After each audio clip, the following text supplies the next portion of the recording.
Ah, l'été, le soleil, la chaleur, les jours qui s'allongent et les moustiques. C'est toujours quand on veut se reposer tranquillement chez soi ou quand on a envie d'être dehors que l'on est dérangé par les moustiques. Alors cet été, préparez-vous et protégez votre maison avec Catch et son nouveau diffuseur électrique. La solution idéale pour vous protéger efficacement des moustiques. Débarrassez-vous des moustiques avec Catch et profitez librement de votre été. Bonne écoute avec Catch. Produit dangereux. Respectez les précautions d'emploi. Utilisez les biocides avec précaution. Avant toute utilisation, lisez l'étiquette et les informations concernant le produit.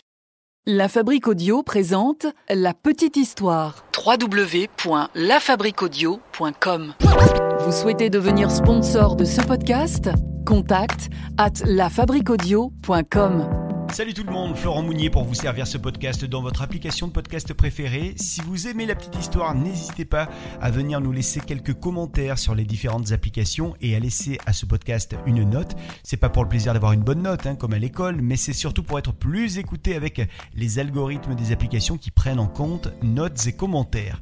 Indiana Jones a-t-il existé ? L'explorateur courageux et charismatique incarné par Harrison Ford à l'écran a-t-il été inventé de toutes pièces ou a-t-il été inspiré par un véritable aventurier ?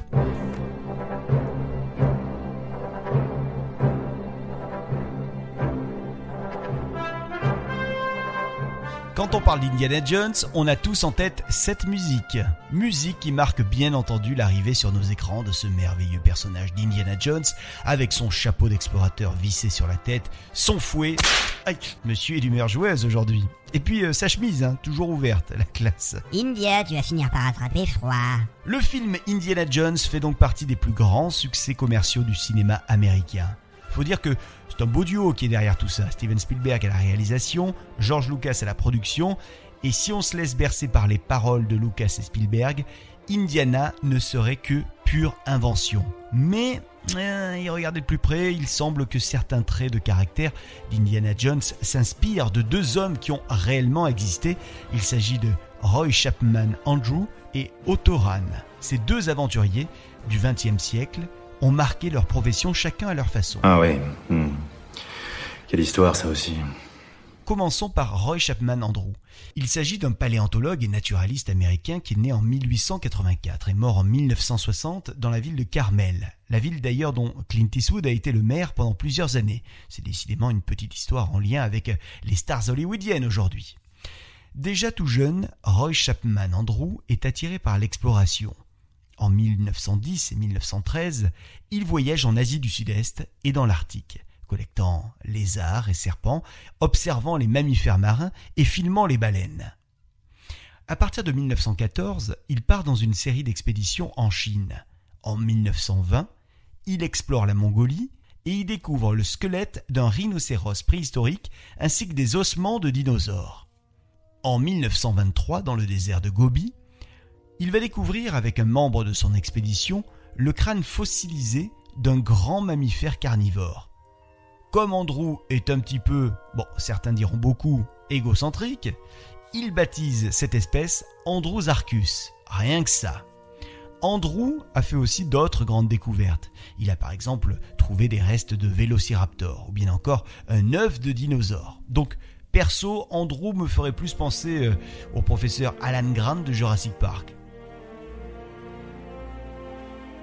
Ah bah oui. Mais enfin, il est de notoriété publique de dire que Andrew a largement contribué à la création du personnage d'Indiana Jones. Quoi qu'il en soit, Andrew est devenu président du club américain des explorateurs, c'était entre 1931 et 1934, puis il est ensuite nommé directeur du Muséum d'histoire naturelle de Washington. En plus d'être un aventurier charismatique, Chapman était aussi connu pour être un grand séducteur qui disposait de beaucoup d'humour, donc un peu là aussi comme Indiana Jones, mais qui avait un gros défaut, il avait la phobie des serpents. Et là aussi, c'est un point commun qu'il a avec Indiana Jones. Le deuxième homme qui aurait inspiré le personnage d'Indiana Jones, c'est donc Otto Rahn, un explorateur et archéologue allemand. Otto Rahn est né en 1904 et mort en 1939. Spécialiste des cathares, des troubadours et de la littérature romane du Moyen-Âge, la plus longue recherche qu'il a menée a été sa quête du Graal. À la table ronde, pour la première fois de toute l'histoire du peuple breton, nous cherchons la même chose. Le Graal. Alors le Graal, vous savez que c'est cet objet mythique de la légende arthurienne dont on a souvent entendu parler. Vous, votre truc, c'est le Graal. Ça, vous pouvez pas dire le contraire. Vous arrêtez pas de nous bassiner avec. Alors Otto Rahn est l'auteur de 2 livres. Un premier livre qui concerne le Graal, Croisade contre le Graal, sorti en 1933, avec pour toile de fond cette quête du trésor des Templiers. Otto Rahn a en fait mené plusieurs expéditions, c'était en Ariège, où il pensait trouver le Graal dont il était persuadé de l'existence. Et puis son deuxième livre s'intitule La cour de Lucifer, avec pour thématique l'ésotérisme. C'est d'ailleurs avec cet ouvrage qu'il attire l'attention d'un certain Himmler, qui a choisi d'offrir ce livre, La cour de Lucifer, à Hitler pour son anniversaire. C'était le 20 avril 1937. Dans ce livre, Rahn va justifier le sacrifice rituel qui est, selon lui, un acte qui permettrait d'être intégré à la communauté cosmique. Himmler, qui est alors chef de la SS, décide d'engager en 1935 Otto Rahn dans la milice nazie. Il finit même par le nommer lieutenant. Mais en 1939, il démissionne de l'organisation après que son homosexualité ait été dénoncée. Il va mourir peu de temps après. Alors, l'une des premières hypothèses de cette mort est celle d'un suicide puisqu'il a été retrouvé mort de froid sur le glacier de l'Empereur Sauvage qui se situe en Autriche. Sa mort peut faire penser à l'Andorra Cathar. L'Andorra signifie en occitan la privation ou le jeûne. C'est en fait une pratique du catharisme peu souvent mise en œuvre mais qui est une sorte de suicide. Au XIIIe siècle, certains cathars se laissaient en effet mourir de faim ou même parfois de froid. Mais Christian Bernadac, qui a mené une étude biographique sur Rahn, défend l'hypothèse que ce dernier n'aurait pas été radié de la SS pour son homosexualité, mais pour sa judaïté. Otto Rahn aurait donc été tué sur ordre direct d'Hitler. Toujours est-il qu'Otto Rahn est considéré comme étant la deuxième source d'inspiration du personnage d'Indiana Jones pour son côté explorateur aventurier, à la recherche de l'Arche perdue. Ah oui. Quelle histoire, ça aussi.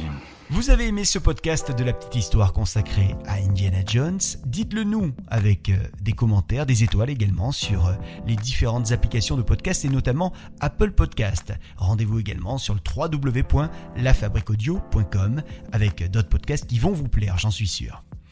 Et puis si vous avez envie de nous aider, vous pouvez devenir sponsor d'un épisode ou plusieurs épisodes en tant que particulier ou en tant qu'entreprise. Vous n'avez qu'à nous le dire, on vous attend sur l'adresse suivante, contact@lafabriquaudio.com. La petite histoire. La petite histoire. www.lafabriquaudio.com.